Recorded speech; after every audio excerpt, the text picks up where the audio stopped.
So, you are bringing a group of preschoolers out into nature for an extended period of time, or maybe even the whole day.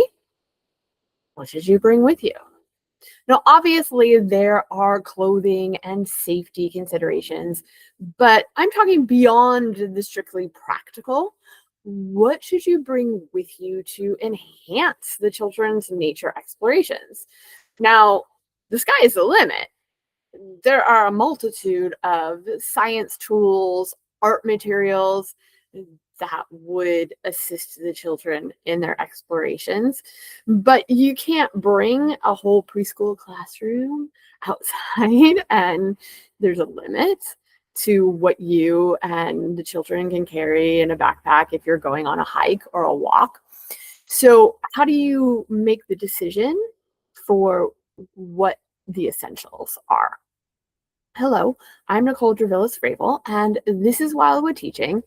And today I want to share my 10 top, let's call them gadgets, for items that you want to bring with you to enhance the children's nature observations and explorations. Now, as I said at the beginning, it- space is limited. Things need to be lightweight. So I'm focusing here on versatile tools, ones that can be used for many different purposes once you have them out with you. So my first one that I'm sharing with you is a little bit unusual. These are, I don't really know what they're called. They're the weaving loops. You know, when you get the plastic looms, and these are for weaving through the looms. We use these as our multi-purpose fasteners. They are much easier, more forgiving for children to use than rubber bands. So let's say we want to tie two sticks together, either to make, rafts or frames, or maybe they're larger sticks and we're making forts. These are good for, say, wrapping around pine cones or wrapping around sticks if you're going to make a journeying stick or just to decorate the stick. They easily connect to each other. So all you have to do here is kind of make a loop and they connect to each other, and the kids can be taught how to do this. And the kids love looping them together to make really long ropes. And then that makes it even more versatile for what the children can use it for.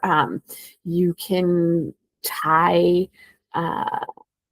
leaves or ferns or other items onto sticks to make nature paintbrushes. I'm sure children can come up with many other things. Another items that we like to bring with us are vegetable peelers. These are good for an initial whittling practice. We also use them in our cooking processes, right? So if you are going to cook snack outside, obviously you've got separate ones for each purpose. They are good for shaving chalk into things to make chalk paints that you can then use on trees or rocks. Clay sculpting, that's another way to use a vegetable peeler. I suggest magnifying glasses or binoculars, some sort of science observation tools. We sometimes use them. Children have long ropes. We can wear them while we're hiking, and we use them on a hike. We bring them into our sit spots. We use them to magnify portions of plants for art studies if we're doing like close up art or science diagrams. We have definitely never used them to capture the sun and make a short flame or spark. Uh, also suggest some sort of collection, specimen jars, kits. You're definitely going to want it to close because children might want to take things back with them after the hike, or just to isolate it for a while. things that we've collected in jars, soil samples. We've done like smell jars where children have collected their favorite odors. We kind of mash them together with a stick and they make their own perfumes. You can collect leaves. You can, if the jar has air holes, it could be a temporary jar for bugs to study them. We always put them in there with nearby plants so that the bugs feel at home, so that they might have something to eat. You can decide that each child is collecting some sort of colors. They can be aids in scavenger hunts. Trowels, not as lightweight as the other items. But if you are looking for something more lightweight, metal spoons, we've done that as well. Metal spoons, because you're going to want the children to collect soil samples. Sometimes the children like to plant or transplant seeds, right? They find an acorn as we're walking and they want to plant it somewhere in the forest to help it grow, or they find a seedling or a small plant that has come off. We've planted broken twigs. It's an experiment. It's okay if it doesn't grow. We've hunted for bugs, right? Can you dig underground and see what's there? You can use it to scrape the soil to make designs or letters or numbers in the soil. You can mix the soil with a little bit of water to make some dirt paints. And so that leads to my next thing that you should have is a jug of water. And this is separate from drinking water. This is for, rinsing all of those specimens. Right? So if you find bark or a rock and you want to look at it more closely, you might want to rinse it a little bit. Like I said, mixing up the mud paints or just painting with water directly onto tree bark or fallen log or rocks. Larger rocks that you find on the ground. If you've watched me other times, you know that I talk a lot about the large white bed sheet. Another item we always have with us, because if you are mixing up the mud paints, yes, they can paint on whatever fallen log, whatever surface they find in the forest. We've also painted directly on that sheet, and then it just shake it off, dry it out, put it in the wash, use it again. It's an excellent canvas. You can also use it for Japanese hapazomi art, where you pound the nature to transfer the colors. Again, this is a large mural. It's not meant to be kept. We're just throwing it in the wash for our next outing. Sometimes we just use it as our marking our gathering area. So I'm going to put the sheet on the ground. We're all going to sit in a circle around the sheet.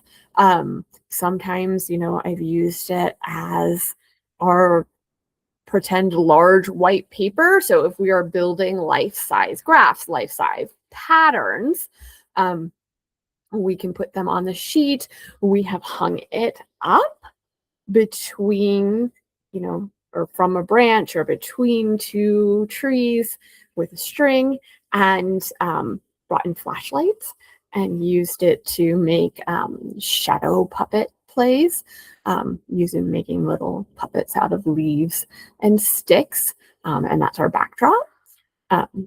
It could also just be, the lower part of the puppet show where the kids have their puppet theater on top. Lots and lots of uses for a white bed sheet, and obviously incredibly lightweight to carry. Now, this next one I've cheated a little bit because I have put two items under one heading, and that would be your nature journals and your colored pencils, crayons, whatever you're bringing to record in your nature journal. Again, nature journals are versatile. You can use them for science, collecting data. You can tape things into them. You can use them to draw. Children can dictate or write stories into their nature journals. And it gives them a little bit of a calmer activity if there's a whole lot of action going around in the forest. Another item that you might not think of are these little handheld safety mirrors. Again, incredibly lightweight. These are good for helping children take different perspectives when they're in the forest. Usually we introduce them in our sit spots. So take them into your sit spot and, can you see the sky without looking up? What's behind you in your sit spot? And then they inspire art. You could use the mirrors to look at something familiar in a different way and then create a representation of it. Children could paint directly on the mirror, right? What is reflected in your mirror, and just trace it, paint on it, or use the like the mirror chalk. You can arrange your nature right on top of the mirror so that children can just see the reflections. You could connect two mirrors and let children play around with symmetry and how those reflections go together, so that the reflection is part of the design. And then my last item that I suggest that you bring with you is some sort of plastic bag, because you are going to generate trash, or you've done your mud painting, or you're painting with water and you have wet things and you don't want to put them directly in your backpack to mix with the backpack. You've got your plastic bag. Make sure you have it. So that is it. That is my list of 10 essential and versatile extras to bring outside to enhance your preschoolers' nature explorations. Go ahead and let me know if there's something I missed or something that you have found that you take into the forest that is incredibly versatile. We want to know. You can comment under this video. You can connect with Wildwood Teaching through Facebook, through Instagram. You can make sure that you are subscribed to Wildwood Teaching's newsletter, and just email me a note. We can all learn from each other. And then make sure that you join me here next week for another free episode of Wildwood Teaching, because I will be talking a little bit about the beginning of the school year. It is just around the corner. I will see you there.